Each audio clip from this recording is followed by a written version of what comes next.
the Eagle Sci-Fi Modeler. Today I'm going over a build that I did a while back. If you look on my YouTube page, you'll see it was a two-part series. It's from the Revell's Rogue One Star Destroyer, the snap type model. I did recently purchased this. I got a great deal. It was just under $13 on Amazon. I know you can't always find it at that price, but it was a great deal, so I bought it and thought I'd hopefully make some improvements over my last one. I think I did, and so I just want to quickly go over that. So I'm going to take you to the build, and when I come back, we'll talk about how we finished. Alright, so here we are a little bit into the build. A lot of prep work going in. Getting it ready. Obviously, one of the major issues I'm having to address is those landing doors that they've added in. Obviously, I want to do away with that. I've glued them into place, and as best I can, try to make it level. Here I've put, I've actually tried a new substance. This is a milliput. It's a two-part kind of a epoxy kind of thing where you mix the two parts together, and it makes kind of a Play-Doh looking, and I filled it in. That's the white part. And not sure how much I like that. Also using the Tamiya putty. This is just the basic type, just a dark gray, and it's gone in there. And you can see on this one where it's hardened, and I'm now sanding it down, just using some sanding paper. I have some different grits. It's a little bit coarser, kind of knock it down, then I go into some finer. I'm losing some of the detail lines here. That's okay. I'm going to come back with this scoring, this etching tool.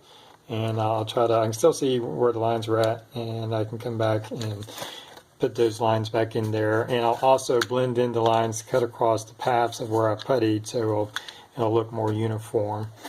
One good thing about this is it's really thick plastic, so there's plenty of room to work with right here. As you can see, where I've also, this is where the battery door went. You can remove the door off the module and put it on here. Here's the little sound module. You can unscrew that door and glue it in place if you want to do it that way. What I've done is kind of built it up with some styrene plastic and added some pieces in there, and now I'm in the process of sanding it. I may do a little bit of putty to smoothen it out. And you can see where this is dry now. This is where the other parts of the landing bay door, still working on it. You can see where I've used the epoxy to fill in some of the gaps, but I'm going to come back with the putty.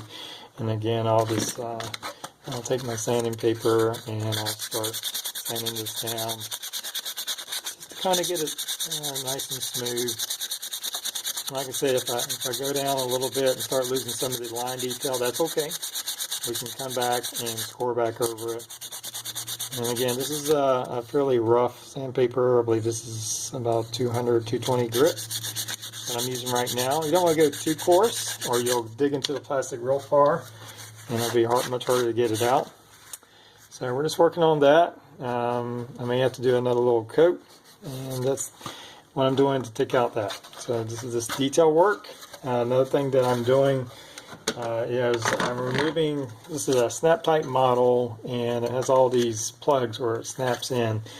Well, because I'm lighting it and doing my own lighting, all these are going to get in the way of actually blocking the light and making it difficult to wire. And I am gluing the model, so I don't need all this these plugs here. And it's actually going to make it easier to fit together once I am completed, and because there's going to be a lot of wires coming through here, and it's already going to take up a lot of space. I could probably even cut out some of this frame out here. It's not needed. It's going to be glued into place. I think it's still pretty strong even without that. Again, I'm just going to come through here. You have a pair of snips. It's not terribly hard to remove. This is one of the bigger ones actually, and it still comes off there. So we'll have this part. You can tell where I've removed some of the pieces here, and it'll fit in there. Once I glue it, it's going to be fine. It's no longer going to be a snap fit model. So you can see where this is going to take up space, where I'm going to be running a lot of the wires to. Again, here's some of my other pieces that are fit in, and it'll fit nice and snug. Another thing I'm working on, I don't know if you can see, but I am drilling some little holes. I got a little tiny bit, and because there's so many, I've actually attached it to my little drill, and I'm just going real slow. and placing it, and trying not to. They say it can melt if you do too much, but I haven't had too much of an issue. The biggest thing is you have to kind of go behind, clean the back, because it'll still block the light. So a lot of holes I'm putting in. Possibly see if I can. I'm going to lift this up to the light, and you can see where I'm doing the holes for that, and that's the bridge section. So I'll bring it right down here, and that's for the bridge, and I'll be working on here. I've also started drilling holes in the trench right here, and I like, again, a really tiny drill bit, trying to put a couple layers of holes, so like there's multiple decks. And so that's where we are right now with that, and we'll just keep moving on. Alright, so moving a little bit further on, I've now see where I primed over the model. I've also added in some of the painted white inside of here to be reflecting light once I put the LEDs inside of here. The holes have been cut. I've added some extra detail, if you can see right in here. Primed over it, but there's little pieces of styrene. This was very plain up here, so I just added in these small notches here. And throughout the body, you can see some of these little tiny pieces. There's a lot of smaller ones. Just add some more detail to give it an overall appearance that would help it out. And I'm working on the lighting. You can see where I've now mounted, I got it taped up, but there's a metal pole right here. It's glued into here with super glue, and then some just hot glue to hold it in. You can see where I've started attaching some of the LEDs to light the inside. I've primed it white. You can tell where I've cut holes through here. That's going to be over the landing bay to help light those sections at the bottom. And if I look at the bottom, how it's turned out once I've primed over. Of course, you can kind of still make out where the doors were at, but it's not too bad. It's going to be facing, it's really not going to be visible. But there's just some of the lights, a lot more to go on the lighting. Take a look at the bridge. I have it plugged in right now. See if I can get a better look at that. I do have some light leaks though. I'm going to have to address them. And I'm not sure if I'm showing out little tiny ones by the deflector domes, and I have a pretty nasty one right here and along the seam on both sides. Oh, it came off, and I have one here. And I'm going to address that with this. This is, to me, is regular glue, but it's not just glue. It got down to about a third left, and I cut out some small pieces of styrene and put it in there. And what happens is that styrene dissolves and becomes a paste. And you can use that to seal over small cracks and crevices without having to use putty. It's sandable, and it's easy to clean up as far as glue, that is. Not so much easy to clean up, but just a way, an alternative, rather than using putty, you can use this, and it becomes a styrene that mixes in with the gaps. So that's what I'll be using to cover those gaps. Working on the engines, they're painted. I'm waiting on some other things to come in. Oh yes, I'm going to have some flickering LEDs in here, and they're going to be bright white, and I'm waiting for those to get in before I can finish that. So there we are, and when we come back, we'll be a little further on. Alright, and we're back. We're getting really close to the assembling it. So this will be the last segment before I put it all together. I just want to go over where I'm at. First, I want to take a look at some of the paint job. As you can see, of course I have it primed, but you can see where I've started doing these small little gray sections. Again, just to help with the detail.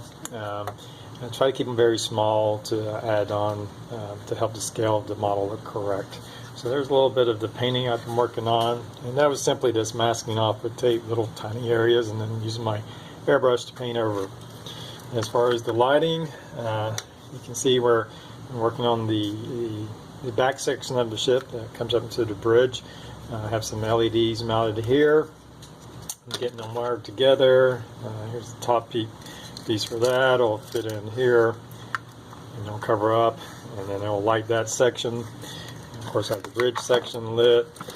Still working on, I'll have some LEDs in here that will light up this section right here, and also in here. We have the engines lit with some flickering LEDs. They're 3mm white flickering LEDs, and what I've done is I've glued 2 of them in each engine.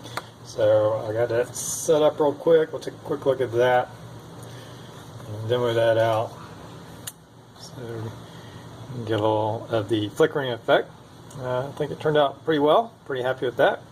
And so that will go in back of the ship, obviously. And I think we're ready. Oh yeah, one thing I want to cover. This is the base of the ship. It's pretty much good to go. I have my switch in here. Have the hole cut out. And this is just done with craft wood. This was like a plaque, and I took some craft wood and glued it on, and then also some round sections just to kind of make it look neat. And then I stained it and then put a varnish over it to make it look nice and shiny. So I kind of like it. Very happy with that. Of course, the 9-volt battery go here, and I'll wire it up to the switch. So there we go. And when I come back, we'll be all together. Alright, so here we go. It's all finished up. One thing that I did do after I did the gray, I wasn't quite happy with the gray. I did purchase some of this surface primer. It's a very light gray made by Vallejo. I got this hobby store. It's about $8 for 2 fluid ounces, which is really not too bad.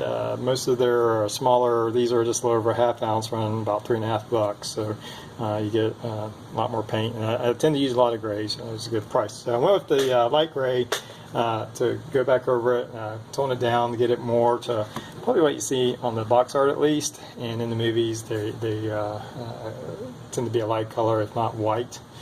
So I'm happy with that. To show the overall, see if I can get the lighting on this, and then we'll talk about an issue we have with the lighting. So we have the side, and of course on the back, as I talked about, we have the flickering engine lights, which is one of the improvements I wanted to make over the previous one that I did. This one's is attached to this base. I talked about the base. One area that I did run into is originally it's going to be powered by a 9-volt battery. Well, when I'm testing the lights, I'm constantly testing them with a 9-volt battery, and that's fine when you're only testing a few of them. But there's quite a few LEDs in here, mostly 3mm, some 5mm. Of course, I had the flickering ones. I'm thinking somewhere in the neighborhood of 30, 20 plus anyway, 25 LEDs in there. And the 9-volt battery, it just wasn't lighting them the way it should. They weren't getting that bright, and it was quickly killing the battery. So what I did is temporarily, I went to a 12-volt system.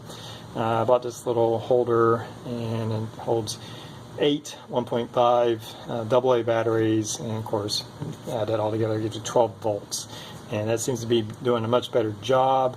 So the plan is I'm going to buy a 12-volt wall mount plug, and then just convert that into here, and I'll just plug in because it is drawing quite a bit of power from there. But the 12 volt seems to be doing a really good job of lighting everything. Let's see if we can show you the lights underneath, and the landing bay, and the 2 landing bays is lit, and then of course on the side. And so overall, very pleased with it. It's a very inexpensive way to have a nice looking Star Destroyer. Of course, the bigger kit is much more detailed, but you are going to pay $100 or more for just the kit, and then if you want to add lights and stuff, it's going to cost you even more. So for under $20 or so, I've come out with a really what I think is a nice looking model to display. Anyway, if you like my page, please subscribe, and if you have any questions, just leave in the comments.